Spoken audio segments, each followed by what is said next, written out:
Bienvenue sur notre chaîne, je suis Rico et je vais vous parler d'une série télé sans tortiller. Elle est sortie le 22 septembre 2023, c'est une mini-série en 3 épisodes de 90 minutes chacun. On peut la voir sur Prime Video, je veux parler de The Continental d'après l'univers de John Wick. Il y a pas mal de personnages, 3 me paraissent importants. Il y a Cormac O'Connor, joué par l'acteur-réalisateur Mel Gibson, qui revient tranquillement sur les plateaux de cinéma. Il y a joué entre autres dans Mad Max, les 3 premiers, je précise, Le Bounty et L'Arme Fatale, mais il a une super filmographie. Sharon est jouée par Einoneed Adegan et Winston Scott est joué par Colin Woodell. Alors l'histoire. L'intrigue principale, c'est comment Winston va devenir le directeur du Continental. Les points positifs. Alors mon premier point positif, c'est qu'il y a une bande son très variée et très connue pour donner du rythme et de la nostalgie. J'adore. Dans John Wick, la couleur dominante, c'est le bleu. Là, nous sommes dans les années 70, donc le bleu, ça fonctionne pas. Donc il faut respecter des codes, les pattes def, la coupe afro, des couleurs plus marron et beige, ce qui donne forcément une ambiance différente et très appréciable pour cette nouvelle série. Pour une série, je trouve que les combats sont très bien chorégraphiés et stylisés. Les femmes assurent un max, les mecs, elles en ont pas peur et elles tapent dur. Il y a beaucoup de personnages dans cette série, ce qui permet, comme dans les jeux vidéo, d'avoir une quête principale et des quêtes secondaires. Des histoires dans les histoires, des retours en arrière pour éviter la monotonie.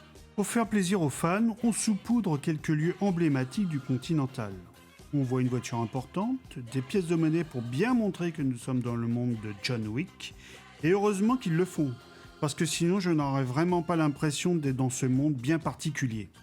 Alors maintenant nous allons attaquer les points négatifs. Premier point négatif pour moi, c'est que l'acteur qui joue Winston dans la série ne ressemble pas à Winston des films.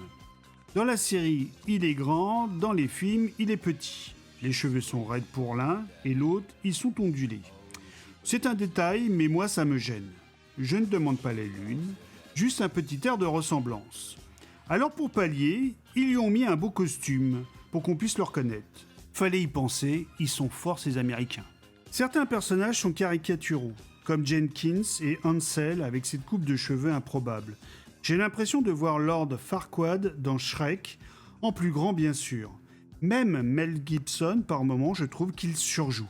Cette série a du potentiel. Mais j'ai cette sensation qu'il manque quelque chose dans cette série. Comme par exemple des explications sur comment Winston est devenu ami avec John Wick, ou peut-être avec ses parents. Ça aurait peut-être permis ainsi de rajouter une pierre à l'édifice de John Wick. Et dernier point négatif, je trouve la fin bizarre. Elle ne peut qu'engendrer des problèmes pour Winston. Et nous, spectateurs, elle nous laisse sur notre faim. La conclusion de Rico. Pour moi, je suis parti sur le postulat que cette série serait et devait être regardée comme une série d'action, et effectivement, si tu fais ça, elle est vraiment géniale. Si par contre, tu l'as regardée en espérant apprendre des choses sur l'univers de la grande table et sur Mr. Wick, tu seras vachement déçu. Merci de m'avoir écouté, un petit pouce bleu, ça fait toujours plaisir. Encore merci à nos abonnés. À bientôt sur notre chaîne, c'était Rico.